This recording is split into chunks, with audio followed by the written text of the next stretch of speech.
This is the Khmer Times News. My name is Paolo Bonini, and these are your headlines.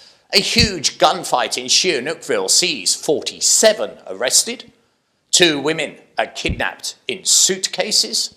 And is there hope of the ongoing dispute with Thailand seeing an end? But firstly, it's our headline story. 47 people have been arrested after numerous shots were fired at a restaurant in Sihanoukville. The incident caused widespread panic as gunfire rang out at a restaurant in Pin Mal Ochtil Point in Sihanoukville. The deadly dispute was between 2 groups of Chinese men, and it was all about money.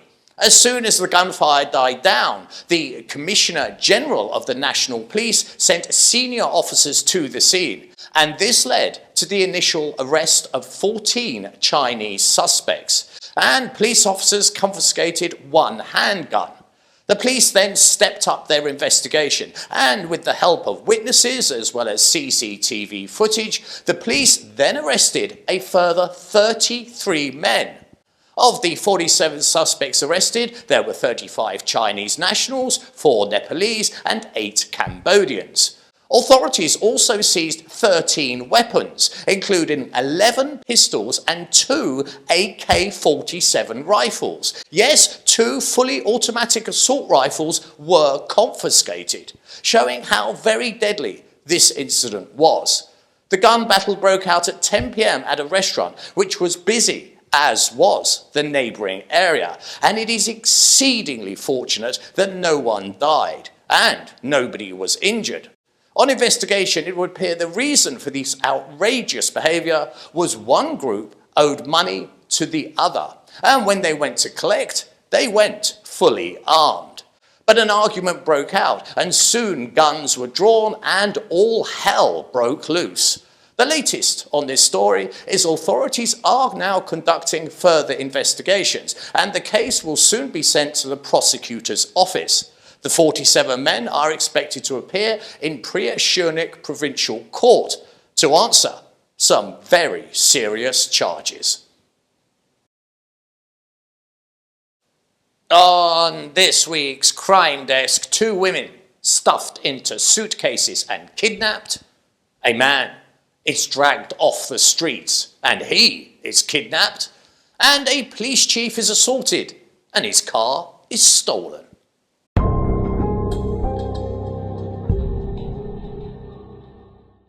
There are some headlines that one does not wish to see again, as they leave such an indelible impression, and not in a good way. Some months ago, this headline appeared, and it really did shock me. It told of how 2 men kidnapped multiple women for extortion and took them out of their hotel rooms, stuffed them in suitcases to kidnap them.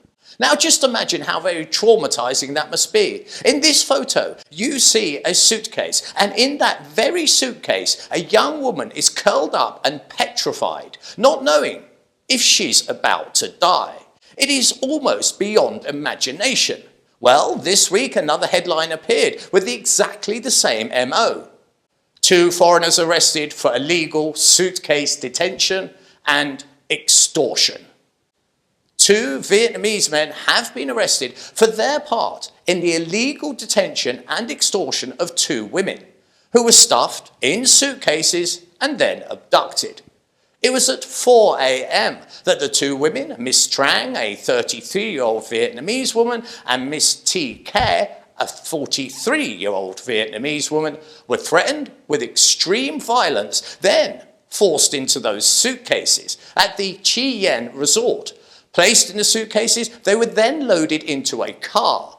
The next day, an investigation was launched, and specialised forces rescued those 2 victims.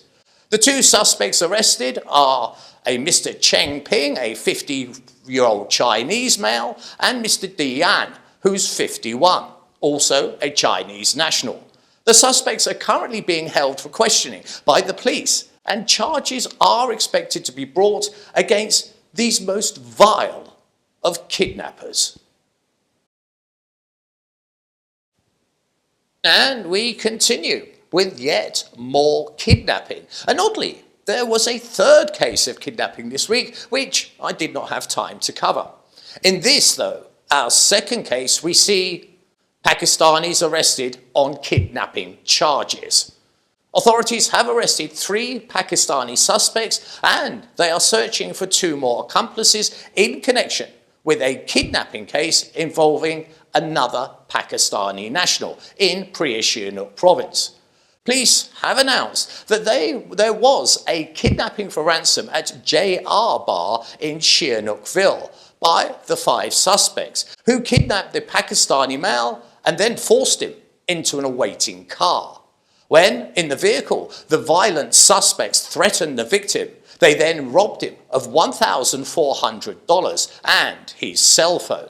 But this was not enough. The suspects then threatened the victim further, demanding $10,000 in cash. The terrified man explained he did not have it and he would need 2 days to raise that sort of money. The kidnappers agreed to his terms and they then promptly dumped him on a street corner. The victim then did the right thing. Instead of being intimidated, he immediately filed a complaint with the Sihanouk City Police Department. That very same day, the provincial police arrested 1 of the suspects in Kampot. Meanwhile, police from the Phnom Penh Police Department arrested 2 more suspects. All 3 suspects are Pakistani nationals. As for the remaining 2 wanted men, the police are still searching for them. Kidnapping is terrifying, and these arrests take yet more violent men off our streets. To conclude our crime desk, a crime that is rather brazen. Foreigners sought after attacking police chief and stealing his car. A manhunt is underway for 6 foreign nationals after they assaulted a police chief by strangling him and then stealing his car. According to authorities at 4:10 a.m, Mr. Uk Pet, a chief of the Chu Tal police station, received information that a group of 6 unidentified Chinese nationals were walking along the road in Sangao village in Sfareng province, and they were acting rather suspiciously. Upon receiving this information, the police chief drove to the location that was reported. When he arrived, he saw the 6 Chinese men walking down the road. The police chief stopped his car and went to question the men, to ask what it is they were doing at 4 a.m. in this area. When he started to question them, he was suddenly assaulted. The 6 men grabbed the officer by the neck and they started to strangle him. When he fell to the ground, they then stole his car keys and sped off in his vehicle. The officer lay on the floor, finding it almost impossible to comprehend what had happened and the level of violence he had just experienced. Gathering himself together, he immediately called for assistance from other officers, and they soon went to work, putting out an all-points bulletin for that stolen car. And they then started trawling all available CCTV cameras to try and find out where that speeding car had gone. As of yet, there has been no arrests, and these 6 men are still on the loose. I do try to bring some good news to tie up the show after all that gunfire, kidnapping and mayhem. So I will conclude with this. New Thai Prime Minister pledges commitment to peace. At the time of recording this show, the border dispute drags on, and I honestly do not think it is due to a lack of effort by the Cambodian government, who are exceedingly keen to get those borders open, so workers can go back to work and to get trade flowing between the 2 countries. But the road to normalising these relationships between both countries is experiencing many difficulties, as it's not just the 2 governments that are in negotiations, but also the Thai military, who by Thai law control the borders. But just maybe, There is renewed hope as the newly appointed Thai Prime Minister has shown commitment to ensuring peace between Thailand and Cambodia. That is according to the Malaysian Prime Minister Datuk Ibrahim. The commitment to peace was made during a phone conversation between the two Prime Ministers. A Malaysian national news agency has reported, and it was said that the new Thai PM made assurances that he is committed to ensuring peace between Cambodia and Thailand. And he said that Cambodia would be fully honoured and fully respected. In a message on social media, Prime Minister Hun Manet reiterated that Cambodia remains committed to resolving this border dispute peacefully through existing mechanisms such as the Cambodia-Thailand Joint Border Commission. The PM said, "These are difficult times and we must unite and help each other to overcome the challenges." And he is right, for it is time to not carry a stick, but an olive branch of reconciliation that would benefit both nations. It's time to have a look ahead and see what the weather has in store for us next week.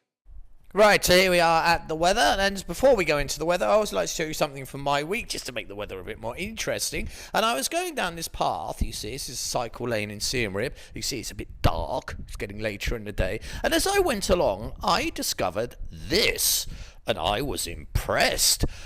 See this bicycle? He's got two bags there full of rubbish, and this gentleman in the blue jacket, he's picking up the rubbish and putting it into his bags, and he takes it home and he disposes of it properly. And he, in fact, is not alone, because there's this lovely young lady as well, and she's doing exactly the same. Now, I was bowled over by this. Two young people that taking their free time and investing it with, making the place better and helping the community. So, absolutely wonderful. Great, great work. And I need to mention their names as well. I have it on my phone. Oh gosh, it's the phone I'm actually recording with. Right, what do I do? Pick up another phone. Right, hang on. I need another phone. Where's my other? Let's try this phone. Hold on, I've got four phones. Hold on, this won't take a minute. I'm sorry about this, but I'm just a bit of an idiot, and I like to prove that occasionally.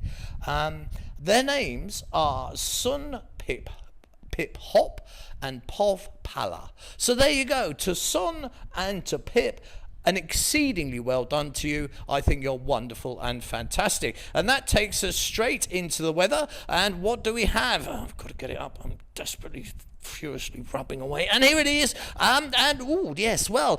We've got rain almost pretty much across the board. There is some thunder and lightning. I see it at night time. Your highs, again, about the 32, humidity at 83, and the wind's picking up a bit, about the 11 kilometers per hour mark.